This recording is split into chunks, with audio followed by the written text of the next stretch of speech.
Lusutin ni dating Pangulong Rodrigo Duterte ang ginawang paglabag sa batas at paggamit ng dahas ng PNP Special Action Force at CIDG sa nagginawa nitong paghain ng arrest warrant para kay Pastor Apollo C. Quiboloy at 5 individual nitong Lunes. Narito ang balita ni Hannah Jane Sancho.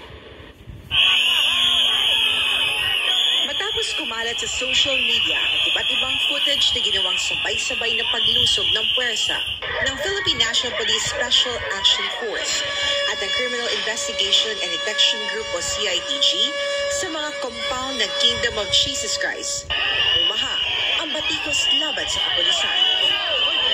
Kahit hindi mga miyembro ng KOJC, justisya rin ang sigaw ng mga kapwa Pilipino. Yes, dapat talaga. Parang paglabag sa karapatang pantao. Huwag palusutin yan. Sa kanyang pinakabagong pahayag, araw ng Huwebes, Hunyo 13, sinabi ni dating Pangulong Rodrigo Duterte na para sa mga miyembro ng KOJC at lahat na nagtataguyod ng batas, ang araw na Hunyo 10, 2024 ay maituturing na araw ng labis na kasamaan.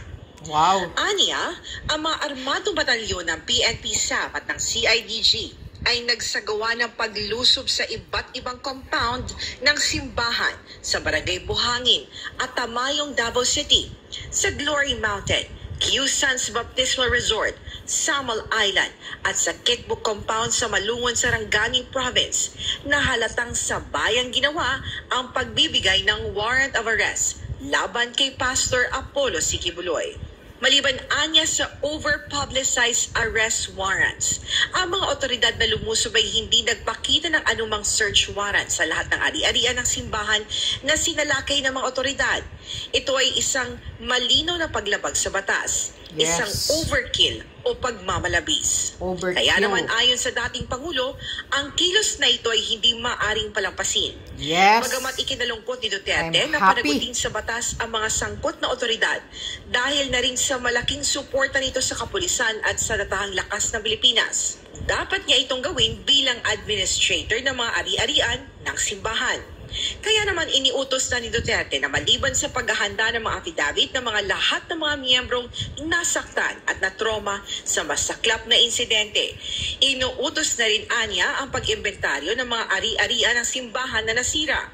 Nagpaalala din si Duterte na hindi lamang sa simbahan, kundi pati na rin sa mga opisyal ng batas na magsagawa ng naaangkop na aksyon dahil ang nasabing paglabag ay naipakita sa social media sa buong mundo at nagpakita ng maling mensahe na ang bansang ito ay naging isang police state o estado na kontrolado ng pulisya na walang respeto sa batas at mga institusyong panrelihiyon. Dapat talaga. Binigyang din naman ng Walang dating Pangulo na bagamat nagawa na ang pinsala, naroon ang pagkakataon na itama ang mga pagkakamali na dulot ng pagyurak sa mga batayang karapatan sa pagsasagawa ng iligal na paglusob sa pamamagitan ng pagbibigay ng mga lunas at legal na remedyo na ayon sa batas.